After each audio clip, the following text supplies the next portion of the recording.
Jacobo, ¿verdad que sí?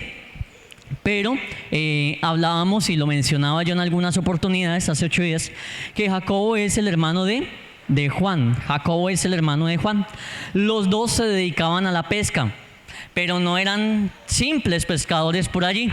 A veces cuando se habla de los pescadores, los apóstoles del Señor, y se denomina que eran pescadores, se hace alusión como a que fueran gente por allá de la baja, de sin clase, sin dinero y demás. Pero mire que en el caso de ellos no era así. El caso de Juan y de Jacobo no era que fueran gente de la clase obrera. Más bien de la clase obrera era el apóstol Pedro. De la clase obrera más bien era el apóstol Pedro, pero Juan y Jacobo eran hijos de Zebedeo, y Zebedeo tenía un negocio próspero. Zebedeo tenía un negocio muy próspero en cuanto a la pescadería, tanto así que, como lo vimos hace 8 días, ellos tenían contratados a varios jornaleros. Es decir, que el negocio de la pesca no era por allá algo de la clase baja. Es, por ejemplo, podríamos mencionar hoy temas de reciclaje. Pues de pronto mucha gente estigmatizaría la labor del reciclaje, pero vaya, pregúntele al dueño de una planta de reciclaje, lo verá que gana mucho dinero. Pero el reciclaje sí, pero pues tal vez se está mirando, esa es la personita que va reciclando por las calles con una bolsita y como la personita minoritaria allí dentro de los empleados. Pues habían pescadores que tenían esa parte minoritaria. El pescador que tenía que ir allá a tirar las redes y sacar los pececitos y mirar y lavar y amarrar las redes y todo este tipo de cosas. Pero otros tenían ya negocios estructurados en la pescadería. Y Jacobo y Andrés eran hijos de uno de esos señores, eran hijos de uno de esos dueños de una empresa de pescadería, y ese es Zebedeo. Jacobo y Juan eran estos dos muchachos, hijos de una familia de clase, hijos de una familia adinerada, aunque ellos también les tocaba la pesca, pero eran hijos del dueño, eran hijos del jefe, eran hijos allí de la persona que tenía el dinero y el potencial para contratar empleados, despedirlos y demandar. Es decir, que ellos tenían allí como la influencia con el dueño y no eran cualquier tipo de empleados. Eso lo vemos de Jacobo y de Juan. Cosas que estudiamos en el sermón anterior de Jacobo son cosas que nos aplican también en el sermón de hoy, porque como eran hermanos, y no voy a ir a leer los mismos textos que se leyeron en el sermón anterior cuando hablamos de Jacobo, porque pues que sería casi repetir la prédica, pero sí me parece importante que los mencionemos para que recordemos que ellos dos son hermanos y que tenían un temple y un carácter muy similar. Recordemos que Jacobo y Juan cierto día iban con el Señor Jesús, iban allí con el Señor Jesús y fueron a la ciudad de Samaria. Los samaritanos no querían a Jesús. Los samaritanos en realidad no querían a los israelitas.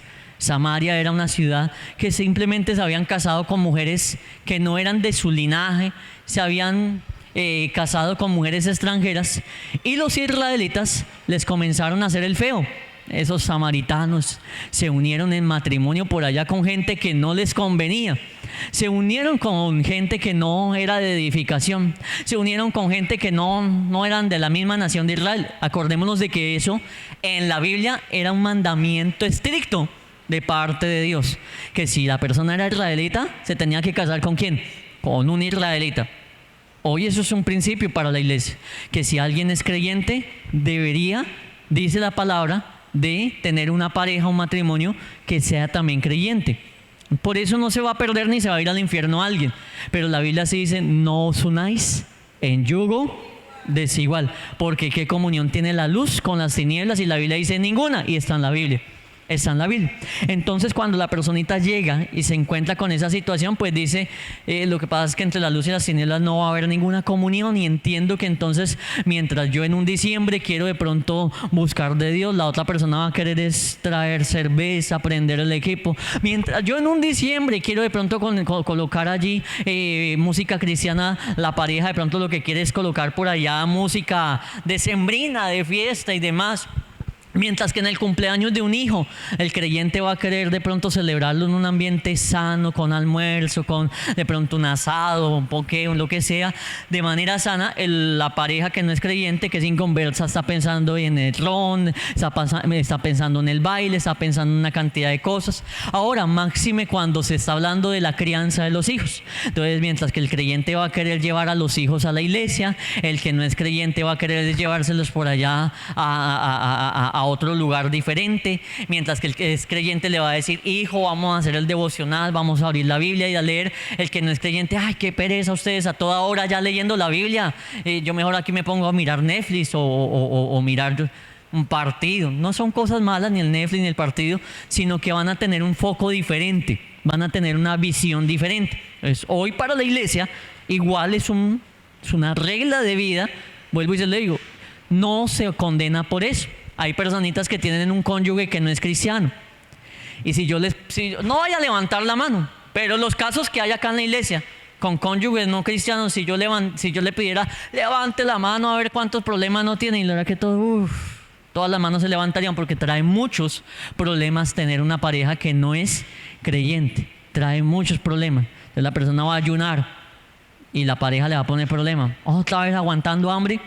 La persona se viene para la iglesia y el que no es creyente, y otra vez en la iglesia, ¿qué hace por allá metida? ¿Es que tiene amante en la iglesia o qué? Y eso hace el inconverso, porque no entiende que el Hijo de Dios ama las cosas de Dios, que el Hijo de Dios le gusta estar en la iglesia. El que no es creyente le va a haber problema a eso. Y hay todavía algunos creyentes que pues falta todavía pulir algunas de esas cositas, pero va a tener muchos problemas. Los israelitas le hacían el feo a los samaritanos por ese tema, porque los samaritanos se habían unido en matrimonio con mujeres extranjeras. Y entonces los samaritanos no querían a los israelitas y viceversa, los israelitas no querían a los samaritanos. Cuando Jacobo y Juan, que es el personaje que hoy estamos estudiando, llegan a la ciudad de Samaria, porque Jesús les había enviado a preparar camino, los samaritanos no recibieron a Jesús. Se les burlaron, los trataron mal, los ofendieron. Y Juan, en su celo por las cosas de Dios, juntamente con Jacobo, lo vimos en la prédica anterior, Juan, juntamente allí con Jacobo, comienzan a decir: Señor, ¿quieres que mandamos a hacer descender fuego de parte del cielo para que consuma a esta gente? Así como lo hizo el profeta Elías. Entonces notemos que usaron la Biblia. Así como hubo un profeta que hizo descender fuego del cielo y consumió a los samaritanos, así mismo lo podemos hacer nosotros. La gente que tiene celo por las cosas de Dios, yo se lo predicaba a usted en la prédica anterior. Le decía: hay gente que tiene celo por las cosas de Dios. Y entonces, venga para acá, Kevincito, púlpito llamando a Kevincito, venga para acá, venga, me ayuda a predicar hoy. Y entonces hay gente que tiene celo por las cosas de Dios. Hay gente que tiene un gran celo por las cosas del Señor. Rápido, Kevincito. Y entonces, un ejemplo: ven a un jovencito dentro de la congregación. Ven a un jovencito por allá dentro de la congregación. Y ese jovencito por allá dentro de la congregación, entonces vamos a hacer de cuenta que esto es una sillita, y entonces está sentado allá en la sillita. Pero entonces, en vez de estar con la Biblia, entonces, un ejemplo, tiene la Biblia allá. Pero entonces ustedes lo ven con la Biblia allá muy juiciosito. Resulta que debajo de la Biblia tiene el celular.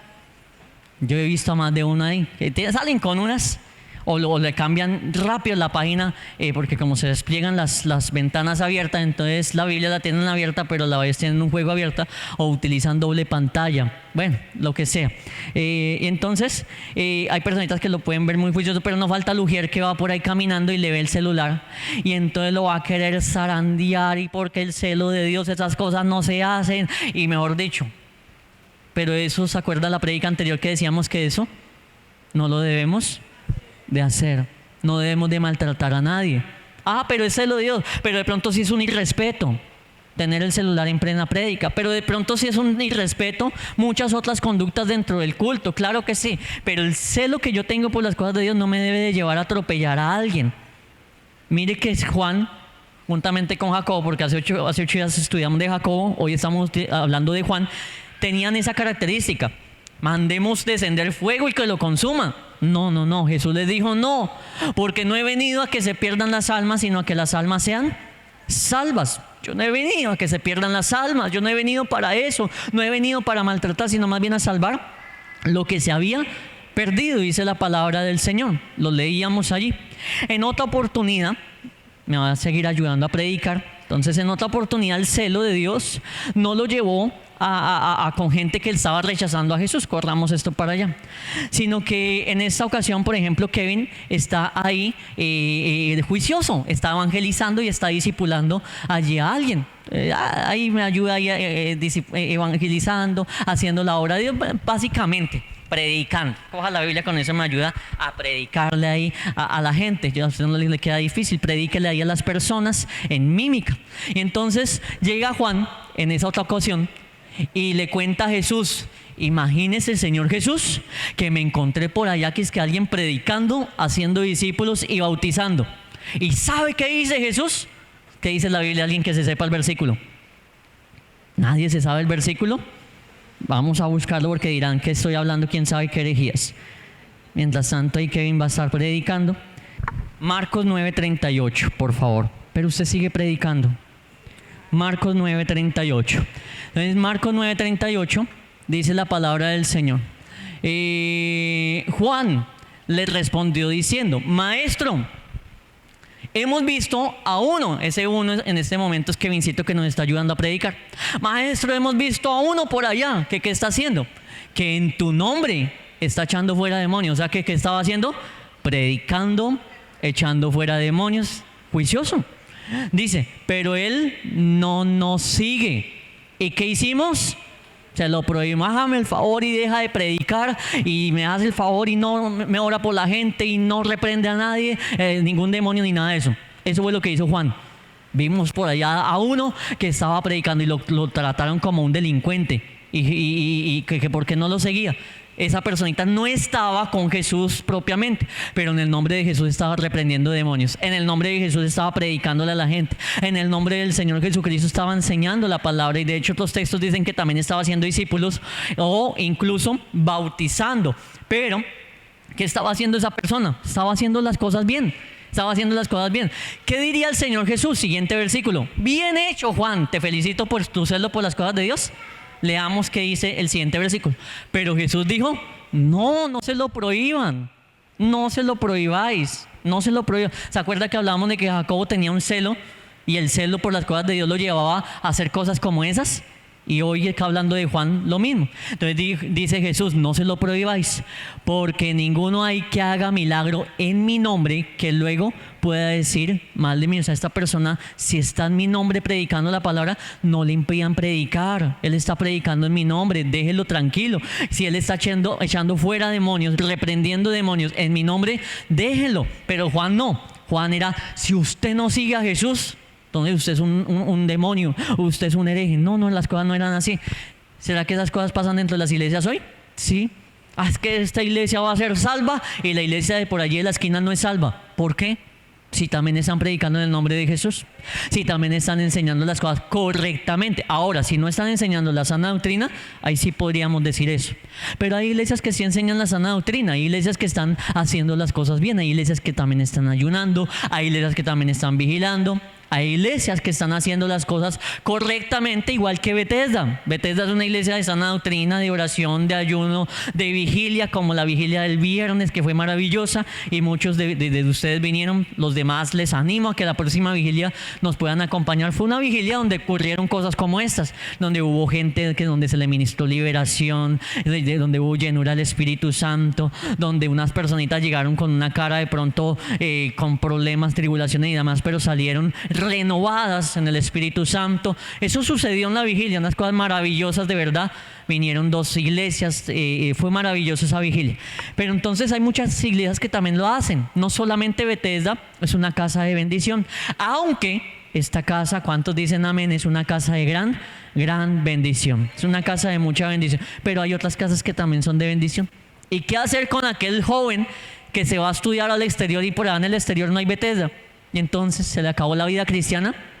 No, allá también hay iglesias de bendición. Y aunque acá en Colombia hay casi cerca de 300 iglesias Bethesda, porque hay muchas, de verdad hay casi cerca de 300, 250, 300 iglesias de Bethesda, hay ciudades o hay lugares donde no la hay, pero hay iglesias también de bendición. Entonces Jesús le dijo, no le impidan, no le prohíban hacer la obra de Dios, porque si Él está predicando en mi nombre, haciendo milagros en mi nombre, echando fuera demonios en mi nombre, si está haciendo correctamente la labor de Dios, déjenlo, que también es una bendición. Déjame la Biblia aquí, por favor. Gracias. Pero entonces, ¿qué llevaba el celo de Juan a hacer? A pisotear a la gente. A pisotear a la gente. Recordemos, no estamos llamados a pisotear a la gente. No estamos llamados a enseñorearnos de la gente, ni siquiera los pastores mismos. La Biblia dice que si alguno es un pastor o ejerce cierto liderazgo, no nos enseñoreemos de la grey del Señor, porque hay pastores que se enseñorean de tal manera en donde maltratan y ultrajan a las ovejas. Y el Señor Jesús no acepta, no la va con ese tipo de cosas, de situaciones. Gracias. Entonces, son de las situaciones que vemos marcadas en el carácter y en el temperamento de Juan. Juan tenía un gran celo por las cosas de Dios, pero lo llevaba, mandemos a descender el fuego del cielo y quememos a esos. Y por allí vi uno predicando y echando fuera demonios, se lo prohibí. Y por allí, mejor dicho, veo otra cosa y también tomo acciones del ESMAD, de la violencia, de ese no eran policía de los que venga, acordemos y eso, sino de una vez de ir a pelear, de ir a contraataque, de ir allá a formar problema y pleito. Ese era Juan. Juan era ese tipo de discípulo. Juan era ese tipo de discípulos que formaba pleito, formaba problemas en donde no debería formarlos, donde no debería de estar ocasionando allí ese tipo de situaciones. Dice la palabra del Señor, para que vayamos a otros textos y vamos a ver el celo de Dios canalizado en la vida de Juan de una manera correcta. Entonces Juan, después de que Jesús le reprende, recordemos, Jesús le reprendió cuando quiso hacer descender fuego del cielo, y Jesús le reprendió también en esta ocasión. Después de que Jesús le forma y después de que Juan aprende que su celo no lo tiene que usar mal usado, valga la redundancia, comenzamos a ver al apóstol Juan usando su celo de una forma adecuada. Voy a leer algunos textos bíblicos.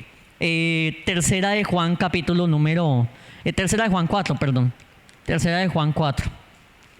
Porque no digo capítulo, porque es uno solo. Tercera de Juan y versículo número 4. ¿Qué dice la palabra del Señor? Entonces recordemos, Juan, ¿qué libros de la Biblia escribió?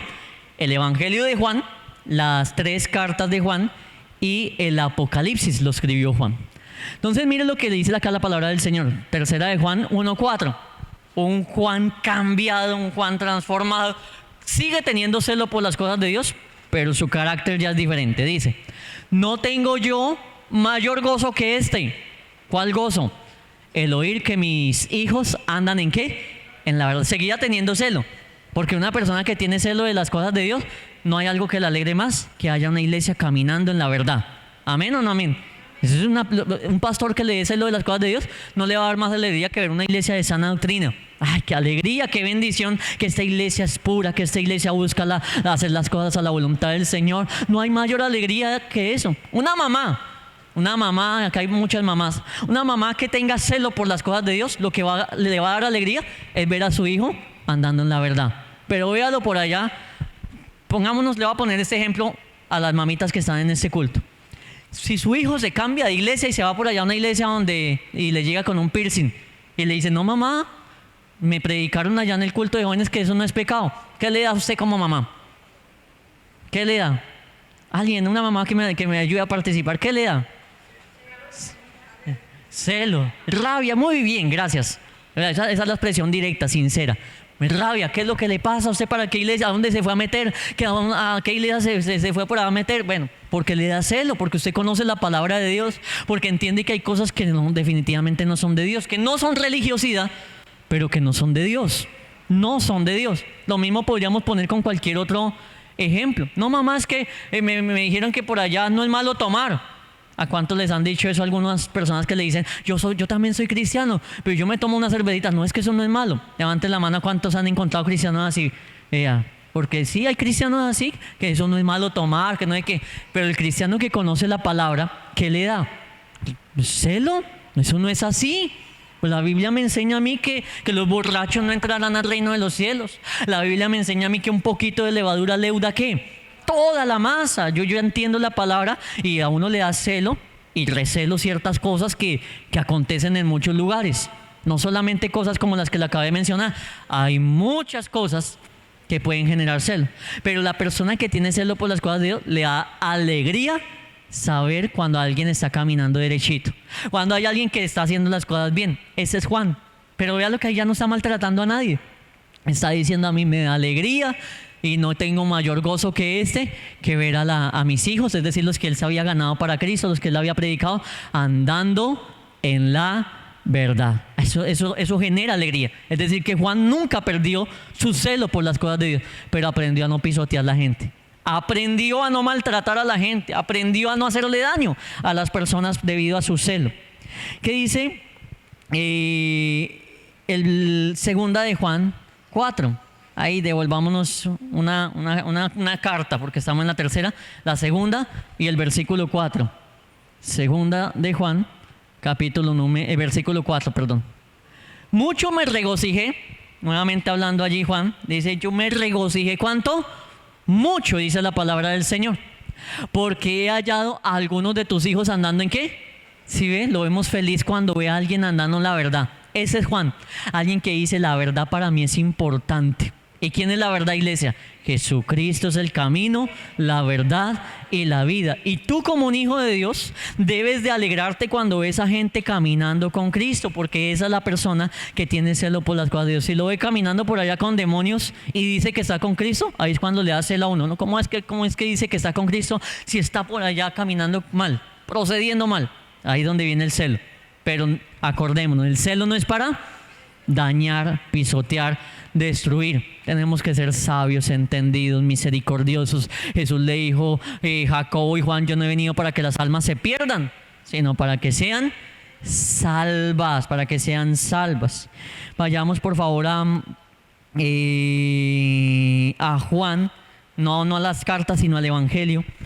Juan, capítulo número 1 y versículo número 5. Juan 1:5. Juan 1:5. Yo no me voy a poner a explicarle el contexto de cada uno de estos pasajes porque sería una prédica cada uno de esos versículos. Más bien estamos rescatando características de la personalidad de Juan. Juan 1:5 dice, la luz en las tinieblas resplandece y las tinieblas no prevalecieron contra ella. En los escritos de Juan vamos a encontrar siempre ese celo marcado en Juan. La luz es una cosa, las tinieblas son otras, no las mezclemos. Y hay muchas enseñanzas en donde hay contrastes de cosas como esas: la vida, la muerte, la bendición, la maldición. Usted y yo sabemos que esas cosas están en la Biblia. Juan las utiliza mucho. Juan utiliza mucho esas comparaciones para decir aquí no podemos mezclar el mundo con la iglesia. La iglesia tiene que ser santa porque Dios es ¿qué? Santo. Y no nos podemos mezclar. Dentro de todo el Evangelio de Juan, dentro de las epístolas de Juan e incluso en el Apocalipsis, Juan siempre va a llamar a a que los hijos de Dios sean gente que realmente sean genuinos, verdaderos. Si es luz, usted es luz, no tiene comunión la luz con las tinieblas, se lo hablábamos ahorita, pero ya no pisoteando. Entonces Juan aprendió a utilizar su celo enseñándole a la gente cuál es el camino, pero no pisoteando. Ya dejó su cuento de estar mandando fuego del cielo a quemar la gente, ya dejó de estarle prohibiendo a la gente de cosas como las que ahorita ilustrábamos aquí. No, Juan dijo, la mejor manera, entendió que la mejor manera de usar nuestro celo en las cosas de Dios es enseñándole a la gente la sana doctrina. Alguien decía en alguna oportunidad, ¿cómo combatir una herejía? Y alguien dijo, con la verdad. No es peleando. ¿Cómo combatir una mentira? La herejía y la mentira es lo mismo. ¿Cómo combatir la mentira? Agarrándonos a puños con el hereje, agarrándonos a puños con el mormón o con yo no sé quién. No es así. Es con la verdad. Enseñemos la verdad. Aprendamos la verdad. Vivamos la verdad. Ay, pero es que hay tanto apóstata hoy en día. Prediquemos la verdad. Enseñemos la verdad, que la verdad misma se encarga de contrarrestar la cantidad de mentiras que hay en día hoy. Conociendo a Jesús, anunciando el Evangelio de Dios hasta lo último de la tierra.